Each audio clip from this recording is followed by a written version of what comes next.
Srimad Bhagavad-gita as it is, translation and commentary by His Divine Grace A.C. Bhaktivedanta Swami Prabhupada, founder Acharya of ISKCON, chapter 9, text 16. Aham kratuhu aham yagyaha svadha aham aushadham mantraha aham eva. What's the next word? Ijam, I think. Aham agnihi aham hutam.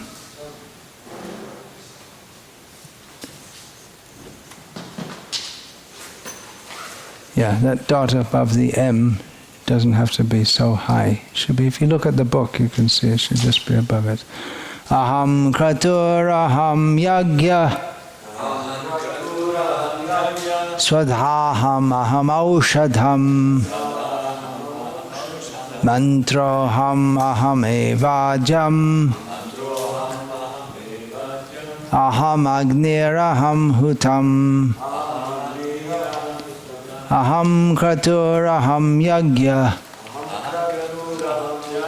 swadhaham aham aushadham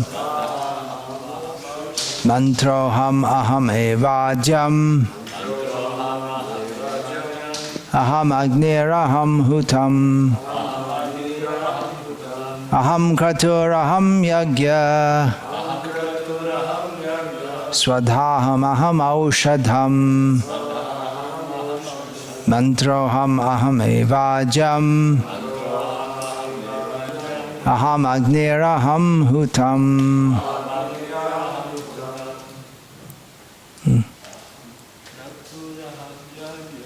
Aham kraturaham yagya swadhaham aham aushadham mantroham aham evajam niraham hutam. Aham kraturaham yagya swadhaham aham aushadham mantroham aham evajam aham agniraham hutam. Then, anyone else?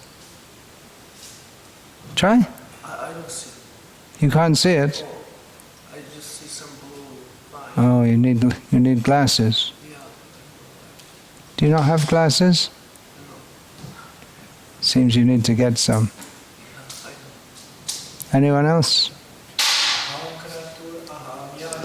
Aham kratur aham yagya swadhaham aham aushadham mantroham aham evajam aham agniraham hutam. Aham, I, kratuhu, Vedic ritual. Aham, I, yagyaha, smriti sacrifice. Svadha, oblation. Aham, I, aushadham, healing herb. Mantraha, transcendental chant. Aham, I, eva, certainly. Ajam, melted butter. Aham, I, agnihi, fire. Aham, I, hutam, offering. Verse translation, but it is I who am the ritual, I the sacrifice, the offering to the ancestors, the healing herb, the transcendental chant. I am the butter and the fire and the offering. Purport. The Vedic sacrifice known as Jyotishtoma is also Krishna, and he is also the Mahayagya mentioned in the Smriti. The oblations offered to the Pitri Loka, or the sacrifice performed to please the Pitri Loka, considered as a kind of drug in the form of clarified butter, is also Krishna. The mantras chanted in this connection are also Krishna. And many other commodities made with milk products for offering in the sacrifices are also Krishna. The fire is also Krishna, because fire is one of the 5 material elements and is therefore claimed as the separated energy of Krishna. In other words, the Vedic sacrifices recommended in the Karma Kanda division of the Vedas are in total also Krishna. Or in other words, those who are engaged in rendering devotional service unto Krishna are to be understood to have performed all the sacrifices recommended. In the Vedas. So the verse again, Aham kratur aham yagyaswadhaham aham aushadam mantroham aham eva jamaham agniraham hutam. But it is I who am the ritual, I the sacrifice, the offering to the ancestors, the healing herb, the transcendental chant. I am the butter and the fire and the offering. Om Jnana Timirandhasya Jnananjana Shalakaya Chakshurunmilitam Yena Tasmai Shri Gurave Namaha Nama Shreshtham Manamapi Shachiputramatra Swarupam Rupam Tasyagrajamurupuring Maturim Goshtavatim Radha Kundam Girivaramaho Radhika Madhavasham Prapto Yasya Pratita Kripaya Shri Gurum Tam Natosmi. Vandeham Shri Guru Shri Ataf Padakamalam Shri Gurun Vaishnavangscha Shri Rupam Sagrajatam Sahagana Raghunatan Vitam Tam Sajivam Sadvaitam Savadhutam Parijana Sahitam Krishna Chaitanya Devam Shri Radha Krishna Padan Sahagana Lalita Shri Vishakar Vitamscha. Hare Krishna, Krishna Krishna, Hare Hare. Hare Rama, Rama Rama, Hare Hare. Here Lord Krishna mentions, he's talking about yajna, the process of sacrifice, fire sacrifices. Some of the essential elements and how they are non-different from him. Some of the essential elements in a fire sacrifice. Fire is essential. You can't have an electric cooker. It has to be fire, actual manifest fire. Ghee is necessary.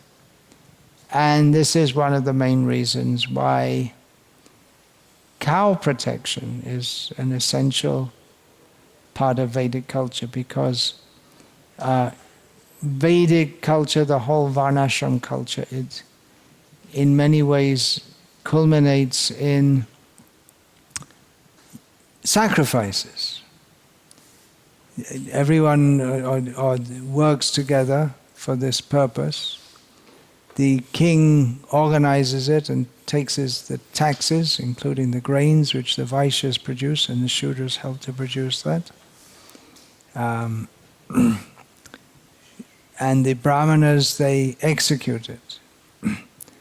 So this is the Vedic, or the Varnashram system, culminates in the Karma Kanda process, culminates in performing fire sacrifices. And that doesn't have to be Karma Kanda. If it's just like we read in the 4th canto of Bhagavatam about Prithu Maharaj, he was performing sacrifices, and Lord Ramachandra, he was performing sacrifices for how long? 10,000 years, something. Continuously, one after the other, performing major public sacrifices. So this is one reason why cow protection is essential. And I want to speak now about cow protection, because that is a central part of the Krishna consciousness movement. Ghee is also required for among all the milk products, all the things you can drink milk. Milk in the Vedic terms, when just milk is said, it means cow's milk. There's also buffalo's milk and human milk and donkey's milk and camel milk and sheep's milk and pig's milk and so many different kinds of milk. But unless it's otherwise stated, milk refers to cow's milk. So this, from milk, it can be drunk directly. It can be, you can make so many different sweets out of it, so many varieties, and buttermilk, various fermented forms of milk and yogurt.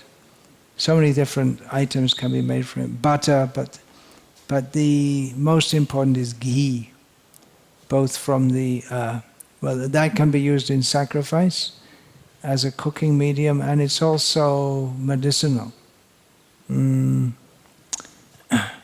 There's one saying or nyai that ayu, or life, and good health is synonymous with ghee. And milk, so ghee are very good for health and required for nourishing the brain, and milk, cow's milk, for nourishing the brain. It seems that buffalo's milk makes the brain dull. It seems like that. When I was first staying in India in mid-1970s, in most parts of India, milk of any kind wasn't available. And if it was, at least, especially where I was in West Bengal, and if you got milk at all, it would be buffalo's milk. It was rare to get cow's milk. Only in Karnataka was milk readily available at that time. Milk means cow's milk. So sometimes you would take buffalo milk just because we didn't get any milk, but it seems to make the brain dull. Become like a buffalo. Dull-headed creature. So this Srila Prabhupada so many times states that milk is required for nourishing the finer brain tissues which are necessary for spiritual realization. And in so many places Srila Prabhupada writes how cow protection is essential. Even Go Brahmana Hita, Krishna is addressed as the benefactor of the cows and the brahmanas, and Srila Prabhupada says the cows even more than the brahmanas. Vedic culture's cow protection is essential, and this was a concept that Srila Prabhupada introduced to the Western world, and people in the Western world still can't understand it at all. Like to sit on a chair? Find it difficult to sit on the floor? It's okay. Yeah, but then sit like this. Sit properly. Heard Prabhupada say that? That means like this. If it's uncomfortable, you can sit in a chair. So, it's still in the Western countries, it's something which is incomprehensible to most people. They're cows, you eat them, right? What's this cow protection? I seem to think it's some kind of silly thing. But that is required, and the results of not protecting cows is chaos and envy and hatred in human society. It has a karmic effect. We wonder why are all these countries, why there's war and fighting, and why is that? And why is among people there's no trust and there's increasingly violence? Because it's the whole atmosphere of the world is polluted by cow slaughter. So one of the major functions of the Krishna conscious movement is to introduce cow protection. So this was a point that the Krishna conscious movement was promoting, and in the 1960s and 70s, the Krishna conscious movement in the Western world was in the vanguard of promoting vegetarianism. It was, of course, there have always been some vegetarians in the Western world, but it was really catching on, and the devotees were really seen as pioneers and apostles of vegetarianism, and we preach that, well, you shouldn't, we shouldn't mistreat the animals. There's no need to kill them. We can live without meat. And even if you want meat, Srila Prabhupada said, you want to eat beef, we'll give you.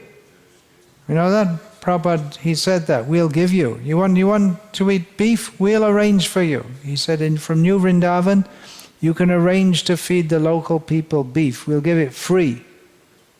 How is that? You have to wait for the cow to die. That's all. No killing cows, but if you like to eat beef, we'll give you free. And otherwise, if you want to eat animal, then you can eat chickens and goats. And goats, people don't eat much in this part of the world.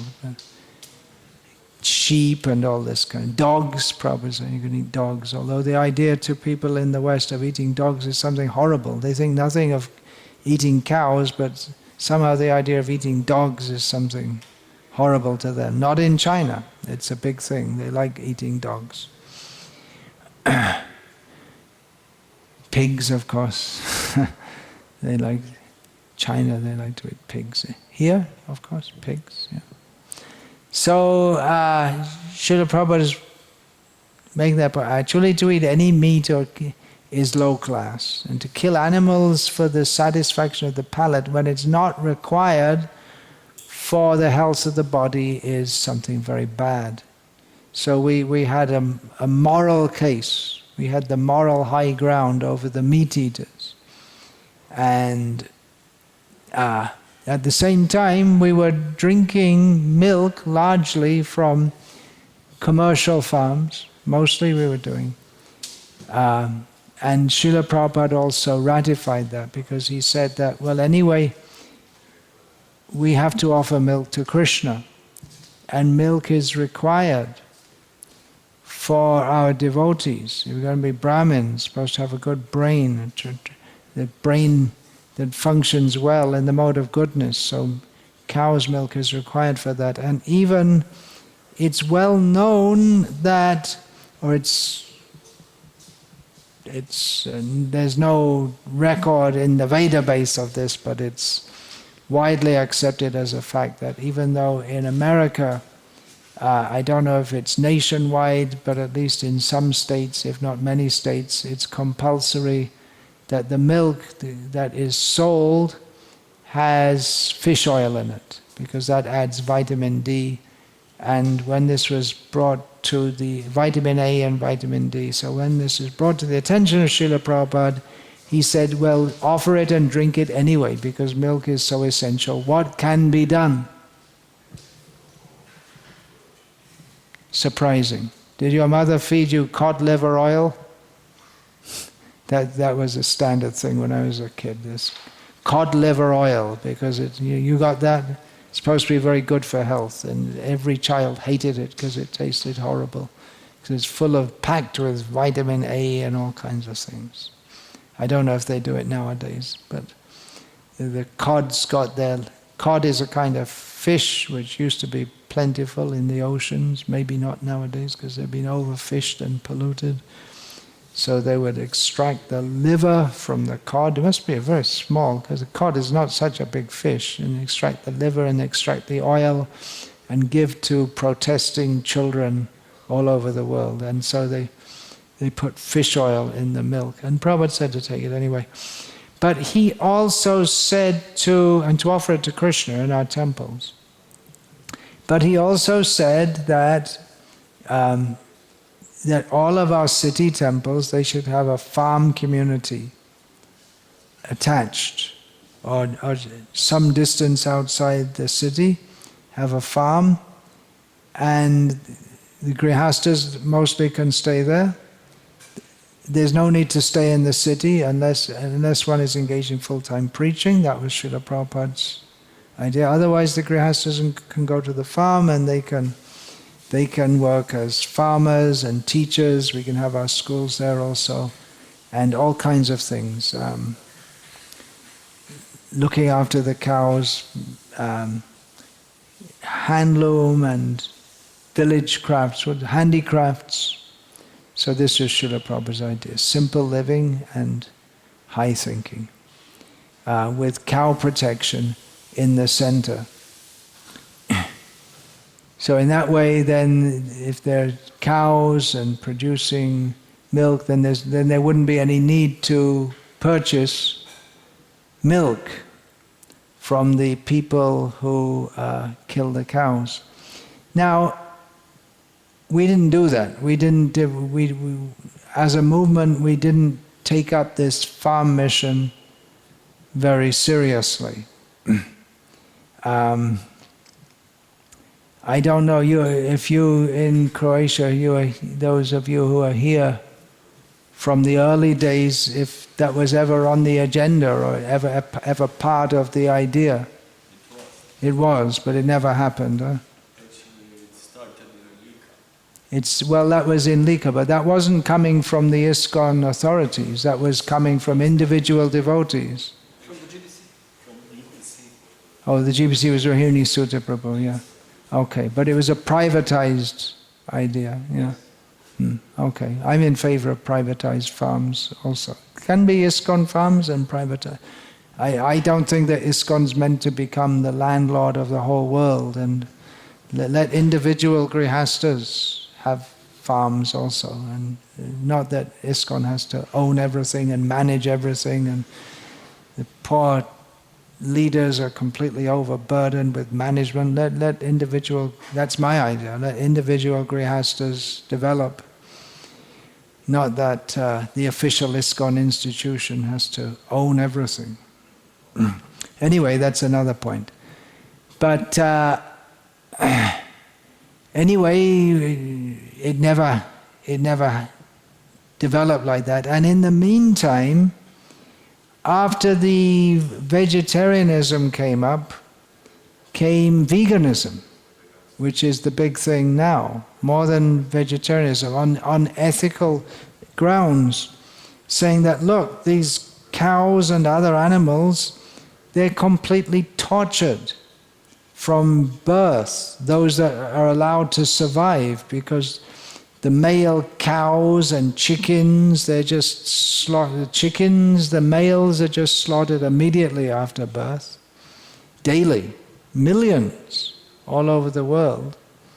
And the male calves, they're fattened a little bit and slaughtered shortly after birth. And then the ones that are kept alive, many of them, they're mostly cows in the Western world. Cows, pigs, chickens, they're all kept in horrible conditions. Factory farming, tortured throughout their lives, and then slaughtered. So the vegans, they took the moral high ground away from us and said to us that, why are you drinking this milk?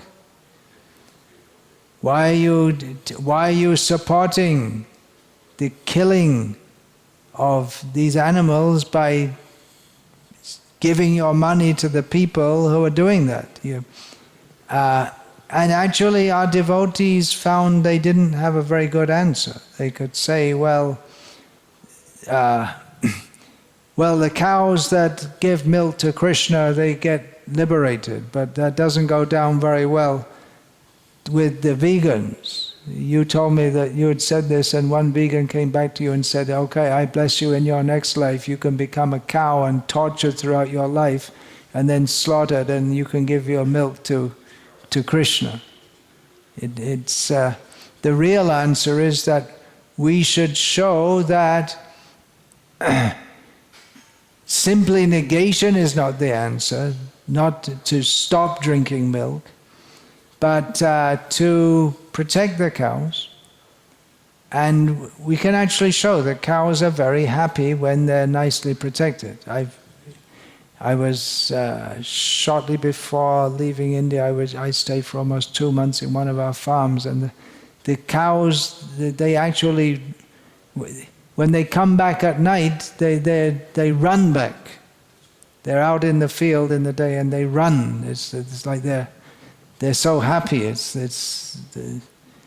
they're very happy to be with the devotees there, and they're happy to be looked after. Some vegans say that, well, you shouldn't keep cows, because why should you keep cows? They should just let them be wild. But they also like to be with humans. They don't have any idea.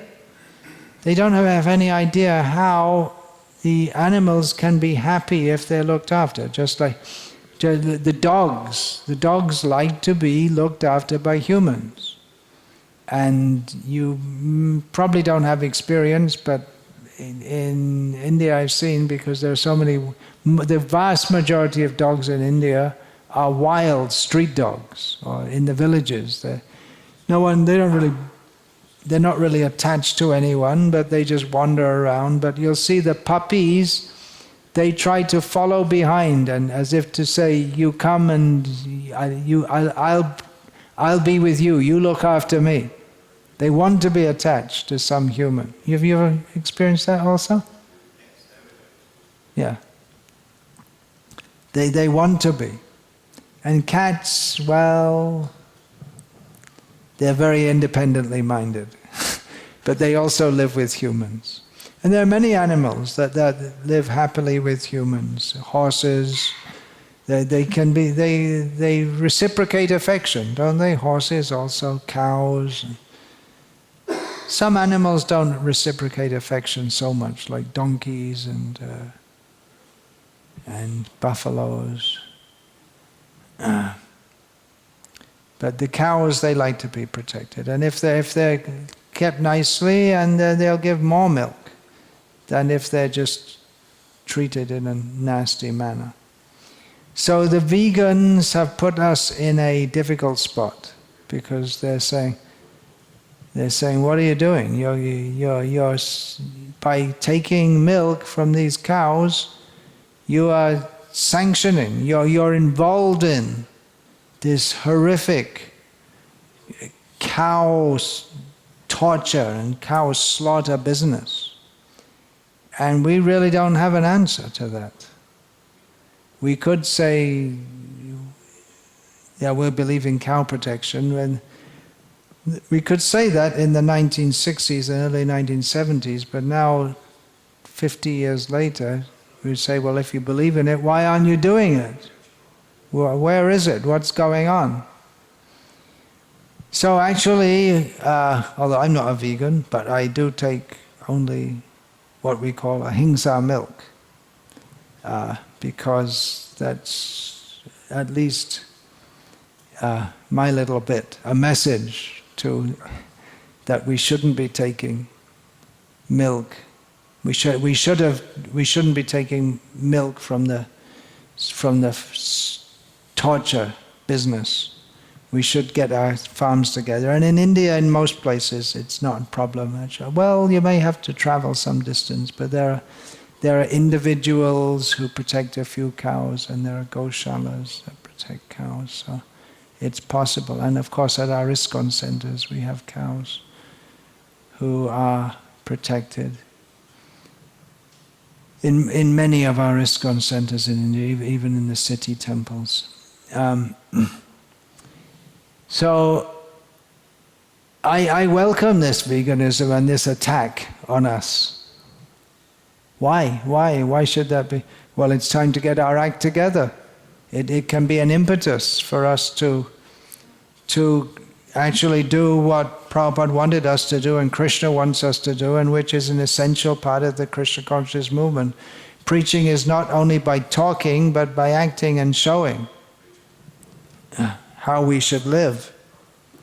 Now, there are various problems connected with keeping cows and producing milk from them.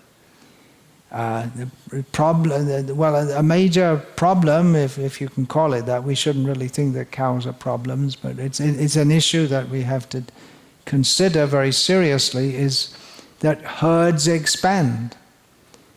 And if you want milk, then you have to have calves. The cows have to have calves regularly, otherwise their milk output decreases. and then you need more land to graze. So what's the solution? When Srila Prabhupada was asked this, he said, buy more land. But then land is very expensive, and we also need devotees to do that and look after that, look after the cows. So it's really a challenge for us to get our farm communities together. There are cow protection programs in Bhaktivedanta Manor in London, but as far as I can see, it's not really the model that Srila Prabhupada was looking at. It's more like a showpiece. And it's not really an advertisement for cow protection, because the milk costs double or more than of regular commercial milk. So then it looks like protecting cows is economically not viable. And in Hungary there's something like that. In Ukraine also, I was told, there's one devotee individually running a goshala like that, not as an ISKCON project. But it's time for us to get together, and so we'll say, well, how are we going to get so many devotees to look after so many cows? We have to preach. How did we get devotees to go out and distribute books? We preach to them that we need to do this.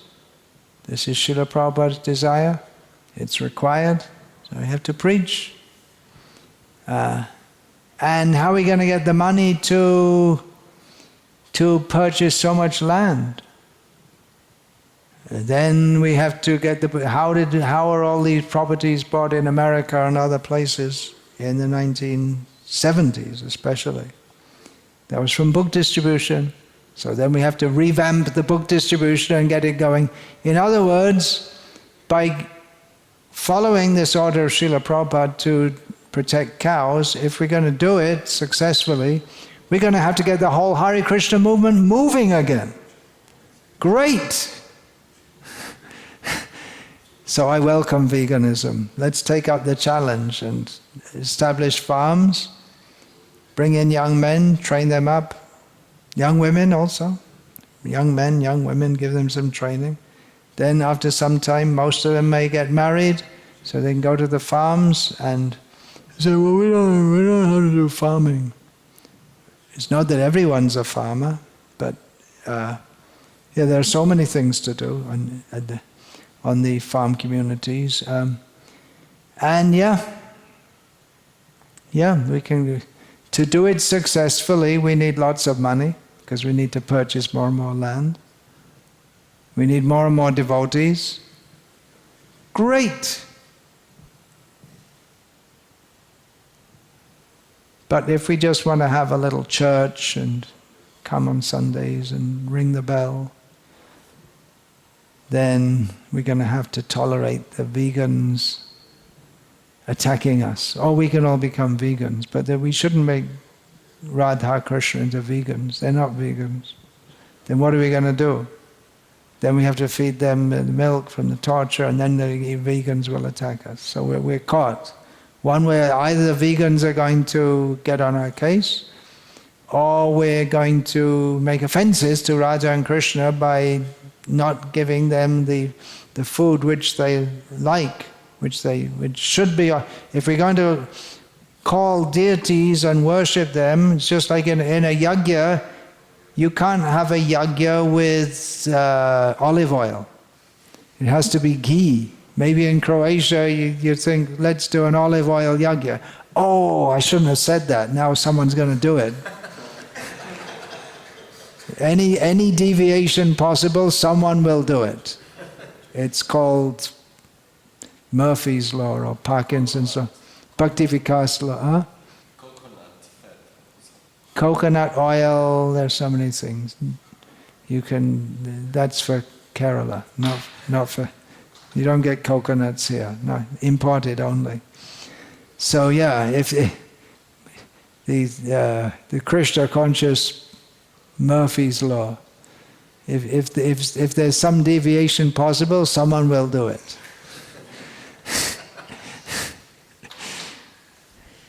Who can dream up the next one? So just like you can't do bona fide fire sacrifices with olive oil. You need ghee. So in the same way, if we're going to worship Radha and Krishna and Gaur-Nitai, we have to offer milk to them and yogurt and food cooked in ghee. So if we're going to do that, we're either going to give milk from properly protected cows, or we're going to give milk from tortured cows. If we're going to give milk from properly protected cows, then we're going to have to properly protect them. And if we're going to give milk from tortured cows, then the vegans are, even though they are fanatical and obnoxious often, but they got a point. So I welcome veganism. I'm not pro-veganism, but I welcome it. It's definitely better than slaughterism. But they don't know the value of cow products. And if we give them actually food cooked in ghee, then it may be very difficult for them to resist because it's so tasty. And that's another thing. If we graze the cows, as Krishna did, and then we make milk and ghee, we take the milk and make ghee from that. The flavor is something altogether different from buying butter, blocks of butter, and boiling it and making ghee. That tastes nice, but when from properly grazed cows, especially if they go in the forest and they can eat all kinds of herbs, as well as grass is their basic diet, but they'll eat all kinds of things, and then the milk, the flavor becomes so nice, and the ghee is so nice. So that point I wanted to make. That's all I wanted to say for now, unless there are any questions or comments. It's not about dairy things, it's about other veganism things. Example, once, before many years, I discussed with devotees about shoes. And Oh, that's another thing, leather shoes. Yeah, the vegans won't use leather shoes. Yeah, good? But this devotee tell me, yeah, but Bhakti Vikash Maharaj told me, if you are going in Sankirtan, buy shoes with the skin. If you're going out in the winter in minus 20 Celsius for book distribution, there's nothing warmer than leather. Because book distribution is a high principle. So there may be some allowances, but then if the vegans get on your case, you may reconsider also. I never heard of such a thing, but there's some kind of heated shoe inlays made in Russia. We have so many kinds of shoe, but it's not from skin. Anyway, this kind of issue, it's actually leather shoes are allowed also. It's because just like we use leather in their madanga. Traditionally, it's from cows that just die. No one kills them, and then you can make the shoes from it. So some smarters would reject that, but Bhaktisiddhanta Saraswati Thakur also used to use leather shoes and even cover the books with leather. But all our mridangas is from cow. Yeah, all leather, yeah. Apparently, I heard this from Jayapataka Maharaj many years ago, the leather that is suitable for mridangas can only come from cows that die naturally. Apparently. I heard it from him many years ago. But we make a research. Devotees from Slovenia, Lukram, he go to every mridanga vala and ask him. Nowadays they probably just use whatever's available. And West Bengal is one of the worst places in India for cow slaughter. It's allowed legally. I think it was the first time I was in India, that must have been 1976, taking a taxi from Howrah station, going to our center in Calcutta. And then just after Howrah station, come to Howrah Bridge, and I was shocked to see all these cows being driven across Howrah Bridge and beaten, some Muslim guys beating them, and they're all afraid, and they're being driven. it was horrible to see. I couldn't imagine in India. There's massive cow slaughter goes on in India, even in the states where it's not allowed. And even in Gujarat is one of the states where there's more opposition or not liking cow slaughter, but it goes on there in Muslim areas. I saw once, I was in an area, not so long ago, we were driving in an area near to the border with Maharashtra. We saw cows being driven, obviously being driven to slaughter. They're taken over the border to Maharashtra, to illegal slaughterhouses. Horrible. And then so many are taken over the border from Gujarat to Pakistan. Horrible, horrible what's going on.